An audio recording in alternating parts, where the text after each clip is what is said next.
e a porta será aberta. 8. Pois todo aquele que pede, recebe. E o que busca, encontra. E aquele que bate, a porta será aberta. Eita Deus.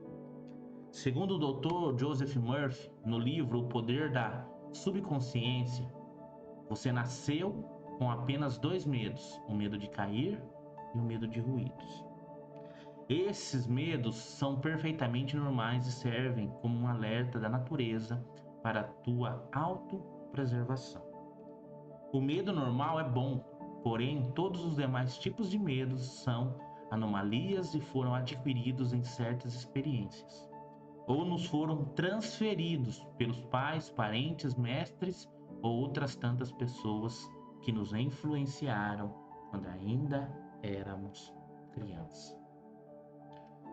O medo anormal é muito ruim e destrutivo. Abrigar constantemente pensamentos de medo resulta em estagnação, fuga e derrota. Medos anormais alimentados na mente produzirão uma horrível sensação de pânico e de terror. O maior inimigo do homem. Alguém já disse que o medo é o maior inimigo do homem? O medo está por trás do fracasso, da doença, das relações humanas insatisfatórias. Milhões de pessoas têm medo do passado, do futuro, da velhice, da loucura e da morte. O medo, porém, nasce de pensamentos na mente. Isso significa que temos medo de nossos próprios pensamentos.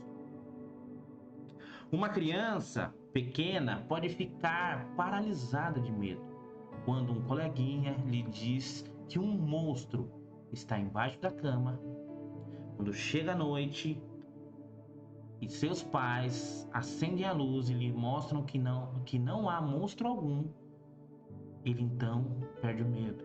O medo estava no campo da mente, e como a mente não discerne o que é real do que é imaginário, a criança estava atormentada.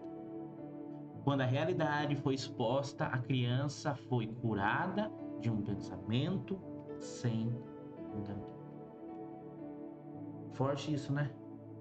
Engraçado, nós preferimos primeiro travar do que acreditar. Medos imaginários, fantasmas na mente.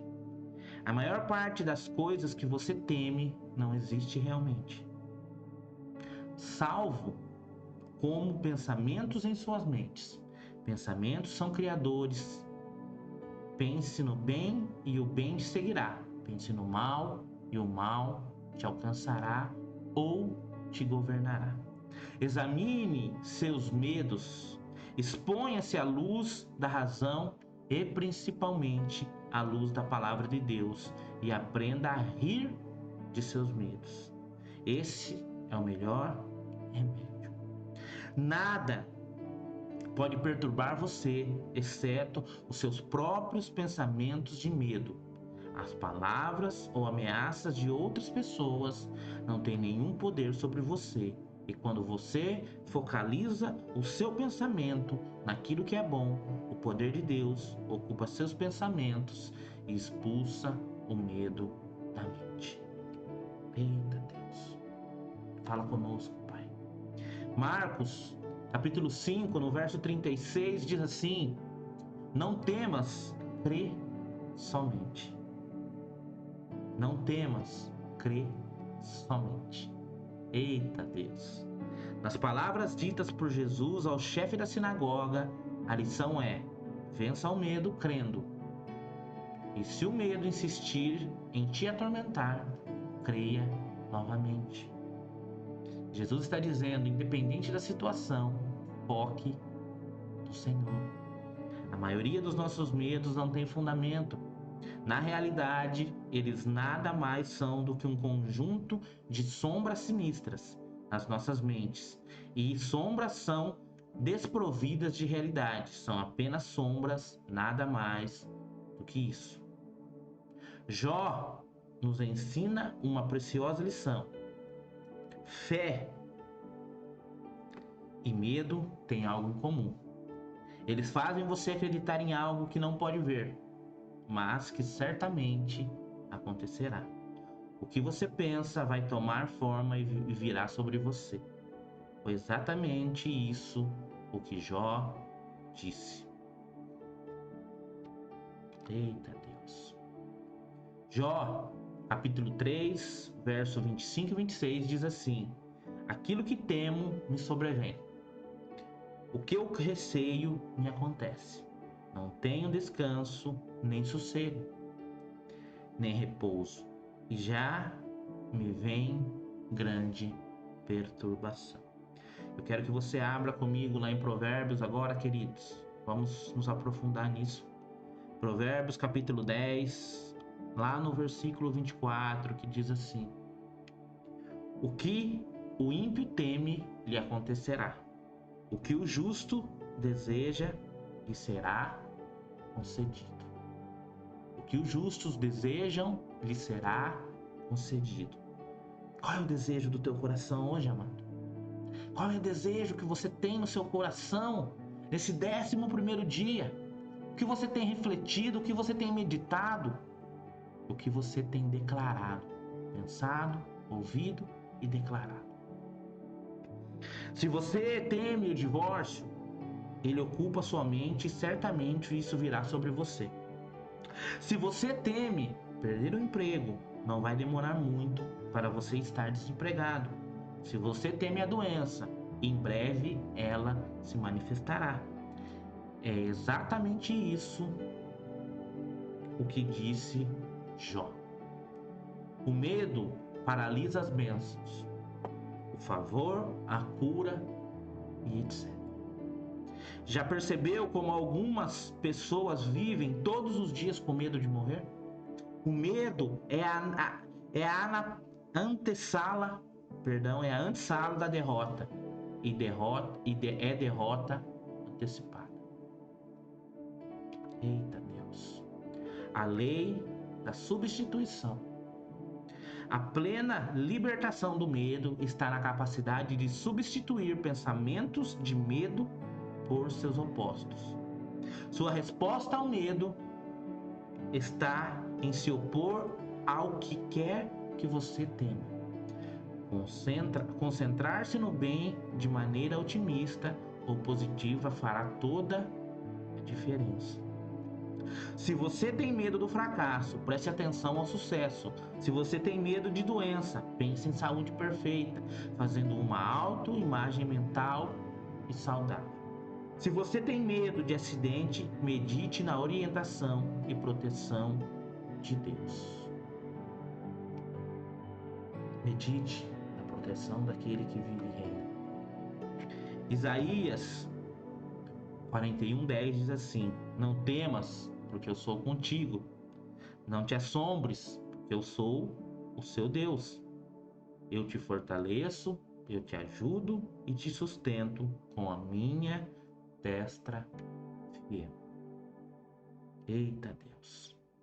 Vamos nos aprofundar nisso, queridos. Abra lá comigo em Deuteronômio, capítulo 31, no versículo 6, que diz assim: sejam fortes e corajosos, não tenham medo, nem fiquem apavorados por causa delas, pois o Senhor, o seu Deus, vai com vocês, nunca os deixará e nunca os abandonará. Eita Jeová. Vamos lá agora no Salmo de número 48, no versículo 10. Diz assim: como o teu nome, ó Deus, o teu louvor alcança os confins da terra, a tua mão direita está cheia de justiça. Vamos continuar nos aprofundando. Abra comigo lá em Hebreus, capítulo 13, no verso 6, que diz assim: podemos, pois, dizer com confiança: o Senhor é o meu ajudador. Não temerei o que me podem fazer os homens. Declare isso e repita isso, amados. Podemos, pois, dizer com confiança: o Senhor é o meu ajudador, não temerei o que me podes fazer o homem. Eita Deus. Se você tem medo da morte, lembre-se de que Jesus é a vida eterna, em João 14,6. Ele veio para te dar vida e isso é o que deve ocupar a sua mente. Alguém que, sentindo uma dor constante no abdômen, poderia expressar medo dizendo: meus pais morreram de doenças no abdômen e certamente isso acontecerá comigo. Ou dirá: eu tenho a saúde que Cristo me deu, eu sou sarado e essa dor não pertence ao meu corpo. Outra pessoa com problemas conjugais pode alimentar o medo dizendo: meu casamento vai terminar em separação e divórcio. Ou manifestar a fé declarando: meu casamento está nas mãos de Deus. Meu cônjuge é o melhor de Deus para mim e eu vou lutar por esse casamento até o fim. Alguém pode ficar com medo diante de um desafio de ofertar pensamentos. Se eu ofertar esse valor, amanhã vou padecer de necessidades.